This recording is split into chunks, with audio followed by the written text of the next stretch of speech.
Reels वाली बहू। प्रज्ञा को रील्स बनाने का बड़ा ही क्रेज है और वो दिन भर रील्स बनाती रहती है। खाते पीते घूमते फिरते घर में कॉलेज में रील्स बनाने के कारण प्रज्ञा पूरे कॉलेज में हाईलाइटेड है। जहां उसकी रील्स सभी को पसंद आते हैं, वहीं मनीषा चिंता में डूबी रहती है। एक रोज जब खाते हुए प्रज्ञा रील्स बना रही होती है, तब मनीषा कहती है, 1 मिनट भी चैन नहीं है इस लड़की को। ये नहीं कि खाना तो आराम से खा ले, लेकिन नहीं, अरे थोड़ी देर रील्स नहीं बनाओगी तो आसमान नहीं टूट पड़ेगा। अरे मम्मी, इसी को तो कहते हैं डिटर्मिनेशन। तुम नहीं समझोगी ये सब। भगवान, इस लड़की को सद्बुद्धि दे। जब देखो तब टेढ़ा बाका मुंह बनाती रहती है। मनीषा की बात का प्रज्ञा पर जरा भी असर नहीं होता और वो खाते खाते रील्स बनाती रहती है। दिन बीतने लगते हैं और देखते देखते प्रज्ञा का कॉलेज भी खत्म हो जाता है। आए दिन कोई ना कोई मनीषा को प्रज्ञा की शादी करवाने का सुझाव दे जाता है। सब ठीक ही कहते हैं, प्रज्ञा की शादी कर देनी चाहिए। अपने घर के काम काज में व्यस्त हो जाएगी तो खुद ही ये रील्स और नाच गाना बंद हो जाएगा। मनीषा और प्रेम प्रज्ञा के लिए एक अच्छा लड़का ढूंढने लगते हैं और तभी विकी का रिश्ता प्रज्ञा के लिए आता है, जिसने प्रज्ञा को उसकी रील्स देखकर पसंद कर लिया था। अगले दिन विकी अपने माता पिता के साथ प्रज्ञा के घर पहुंच जाता है और प्रज्ञा साड़ी पहने हाथों में चाय की ट्रे लिए उनके सामने आती है। जब विकी को पसंद है तो हमें भी बहू पसंद है। बहन जी, आप बारात की तैयारी कीजिए। एक बार लड़का लड़की अकेले में बात कर ले तो अच्छा रहेगा। हाँ हाँ, क्यों नहीं। मनीषा विकी को प्रज्ञा के कमरे में भेजती है, जहां प्रज्ञा पहले से ही रील्स बना रही होती है। तभी विकी कहता है, आ गए आपके साजन जी। हमारे साथ ये रील्स कंप्लीट करती तो और भी अच्छा रहता। अच्छा जी, अब आ ही गए हैं तो बना ही लेती हूँ आपके साथ। दोनों मिलकर रील्स बनाते हैं। जब वी मीट और तुरंत पोस्ट भी कर देते हैं। फिर विकी कहता है, जब आप साड़ी में चाय लेकर आए तब मुझे लगा कि कहीं मैं गलत घर में तो नहीं आ गया। अब सही है। दोनों की शादी पक्की हो जाती है और शादी के दिन भी प्रज्ञा रील्स बनाने से चूकती नहीं। यहाँ तक कि बारात के समय भी नाचते हुए रील्स बनाती है। सभी लोग प्रज्ञा की तारीफ के पुल बांध देते हैं और प्रज्ञा नाचती गाती अपने ससुराल चली जाती है। सब कुछ अच्छा चल रहा होता है। प्रज्ञा यहाँ भी दिन भर हर चीज की रील्स बनाती रहती है। लेकिन कुछ दिनों के बाद जब सुनीता कहती है, बहू, ये रील्स के साथ साथ कुछ काम भी कर लिया करो। वैसे तुझे और क्या क्या बनाना आता है?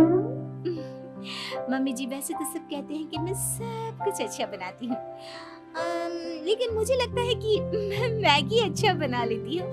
हाँ, कॉफी भी अच्छा बना लेती हूँ और मुंह तो सबसे अच्छा बना लेती हूँ। हैं? अच्छा अच्छा। सुनीता अपना माथा पकड़ लेती है और कहती है, बहू, कुछ खाना बनाना भी सीख लेती। मम्मी जी, मैं लंबी प्लानिंग कर रही हूँ। जल्दी ही मैं इतनी फेमस हो जाऊंगी कि मुझे पैसे मिलने लगेंगे। हम दोनों सास बहू राज करेंगे, राज। नौकर काम करेंगे और लोगों की तो लाइन लगेगी हमसे मिलने के लिए। तेरा दिमाग खराब हो गया है क्या बहू? हंसी मजाक तक ठीक है, लेकिन इस तरह घर नहीं चलते। जितना जल्दी हो इस घर के तौर तरीकों को सीख लो। प्रज्ञा मुंह घुमाकर चली जाती है और तुरंत उसी वक्त एक रील बनाती है। ये देख सुनीता का गुस्सा 7वें आसमान पर चला जाता है और विकी के घर आती ही सुनीता उसे सब कुछ बताती है। विकी भी अब प्रज्ञा की इन हरकतों से परेशान हो जाता है। तुम टेंशन मत लो मम्मा, मैं देख लूंगा। विकी कमरे में जाता है तो देखता है कि प्रज्ञा रील्स बना रही है। विकी बड़े ही प्यार से प्रज्ञा से कहता है, प्रज्ञा, इन सब के लिए मैं तुम्हें मना नहीं कर रहा हूँ, लेकिन फिर भी हर वक्त तो ये अच्छा नहीं लगता ना।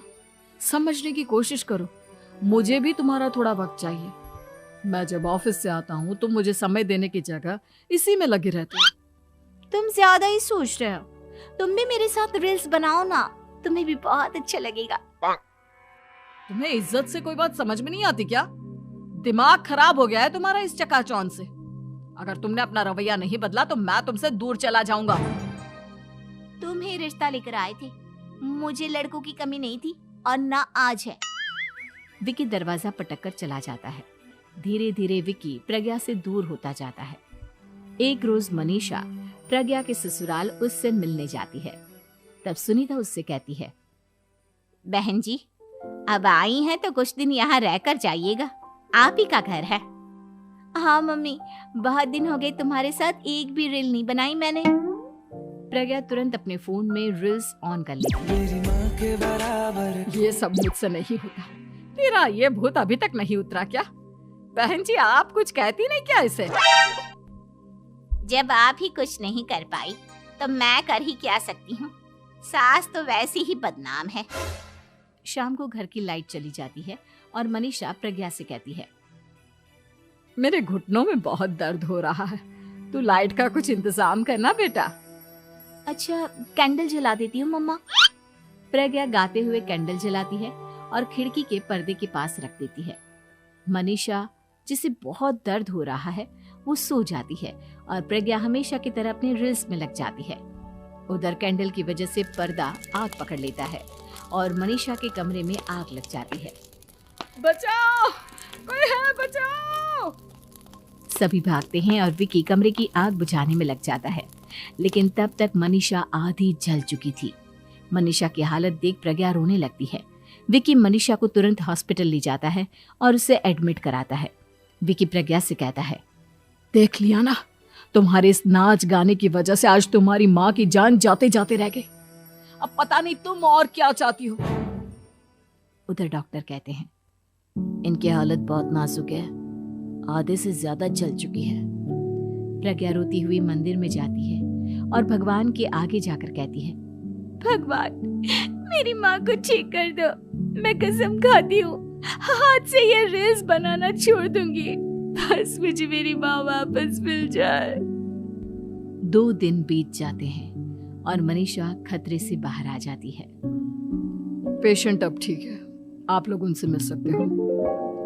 सब कोई मनीषा से मिलता है और प्रज्ञा सबके सामने अपना फोन तोड़ देती है। मुझे माफ कर दो मम्मा, मैंने तुम लोगों की बातों को नजरअंदाज किया। बेटा, कोई भी चीज जरूरत से ज्यादा खराब है। मैंने तुम्हें रील्स बनाने से कभी मना नहीं किया, लेकिन हर वक्त एक ही चीज तो सही नहीं है। मैं समझ गई हूँ मम्मा, आई एम सॉरी। प्रज्ञा उस दिन से रील्स बनाना छोड़ देती है और पूरी तरह से अपने घर में लग जाती है।